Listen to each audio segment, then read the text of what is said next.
ಈ ಕಾರ್ಯಕ್ರಮದ ಪ್ರಾಯೋಜಕರು ಗಡಿಯಾರ್ ಗ್ರೂಪ್ ಆಫ್ ಕಂಪನೀಸ್. ಸಾವಿಗೆ ಸಂಭ್ರಮಿಸುವುದು ವಿಕೃತಿ, ಅದು ರಾಕ್ಷಸೀಯ ಗುಣ.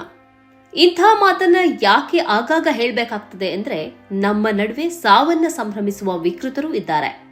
ಕುಂಭಮೇಳದ ತ್ರಿವೇಣಿ ಸಂಗಮದಲ್ಲಿ ಪುಣ್ಯ ಸ್ನಾನದ ವೇಳೆ ಉಂಟಾದ ಸಾವು ನೋವಿನ ಹಿನ್ನೆಲೆಯಲ್ಲಿ ಇಂತಹ ವಿಕೃತರನ್ನ ಮತ್ತೊಮ್ಮೆ ನೆನಪಿಸಿಕೊಳ್ಳಬೇಕಾಗಿದೆ. ಕಳೆದ ವರ್ಷ ಮಕ್ಕಾದಲ್ಲಿ ಹಜ್ನ ವೇಳೆ 1000ಕ್ಕಿಂತಲೂ ಅಧಿಕ ಮಂದಿ ಸಾವಿಗೀಡಾಗಿದ್ದರು. ಹೆಚ್ಚಿನ ಸಾವುಗಳಿಗೆ ಕೆಂಡದಂತಹ ಬಿಸಿಲು ಕಾರಣವಾಗಿತ್ತು. ಮುಖ್ಯವಾಗಿ ವೃದ್ಧರು, ರೋಗಿಗಳು ಆ ಬಿಸಿಲಿನ ಹೊಡೆತವನ್ನ ತಾಳಲಾರದೆ ಅಸುನೀಗಿದ್ದರು. ಹೀಗೆ ಸಾವಿಗೀಡಾದವರಲ್ಲಿ ಭಾರತದ ಸುಮಾರು 100ರಷ್ಟು ಮಂದಿಯೂ ಸೇರಿದ್ದರು. ವಿಷಯ ಅದಲ್ಲ, ಹಜ್ನ ವೇಳೆ ಇಷ್ಟೊಂದು ಸಂಖ್ಯೆಯಲ್ಲಿ ಜನರು ಸಾವಿಗೀಡಾದ ದುಃಖದಲ್ಲಿ ಮುಸ್ಲಿಮರಿರುವಾಗ ನಮ್ಮದೇ ದೇಶದ ಕೆಲವು ವಿಕೃತರು ಆ ಸಾವನ್ನ ಸಂಭ್ರಮಿಸಿದ್ದರು. ಅಲ್ಲ ಈಗ ಎಲ್ಲಿಗೆ ಹೋಗಿದ್ದಾನೆ, ಅಲ್ಲ ಯಾಕೆ ರಕ್ಷಿಸುವುದಿಲ್ಲ ಎಂಬೆಲ್ಲ ರೀತಿಯಲ್ಲಿ ಸೋಷಿಯಲ್ ಮೀಡಿಯಾದಲ್ಲಿ ಬರೆದುಕೊಂಡಿದ್ರು. ಮುಸ್ಲಿಂ ದ್ವೇಷವೇ ಇಂತಹ ವಿಕೃತ ಪ್ರಶ್ನೆಗೆ ಕಾರಣವಾಗಿತ್ತು. ಅಂದಹಾಗೆ ಕುಂಭಮೇಳದಲ್ಲಿ ಉಂಟಾದ ಕಾಲ್ತುಳಿತವನ್ನ ತಪ್ಪಿಸಬಹುದಿತ್ತೇನೋ ಎಂಬ ಪ್ರಶ್ನೆ ತಪ್ಪಲ್ಲ.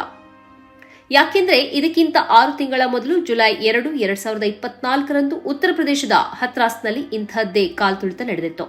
ಸ್ವಘೋಷಿತ ದೇವಮಾನವ ಬೋರೆ ಬಾಬಾ ಎಂಬುವ ಏರ್ಪಡಿಸಿದ್ದ ಕಾರ್ಯಕ್ರಮದಲ್ಲಿ 100ಕ್ಕಿಂತಲೂ ಅಧಿಕ ಮಂದಿ ಕಾಲ್ತುಳಿತಕ್ಕೆ ಬಲಿಯಾಗಿದ್ದರು.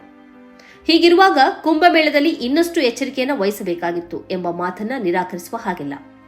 ಅಲ್ಲದೆ ಈ ಬಾರಿಯ ಕುಂಭಮೇಳದಲ್ಲಿ 40 ಕೋಟಿ ಮಂದಿ ಭಾಗವಹಿಸುತ್ತಾರೆ ಎಂದು ಉತ್ತರ ಪ್ರದೇಶ ಸರ್ಕಾರವೇ ಹೇಳಿತ್ತು.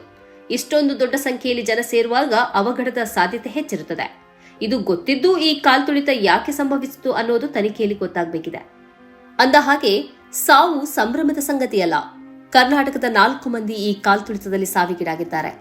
ಸಾವಿಗೀಡಾದವರ ಧರ್ಮವನ್ನ ನೋಡಿ ಸಂತಾಪ ಸೂಚಿಸುವುದು ಅಥವಾ ಸಂಭ್ರಮಿಸುವುದೆಲ್ಲ ಮನುಷ್ಯದ್ರೋಹಿ ಕೃತ್ಯ.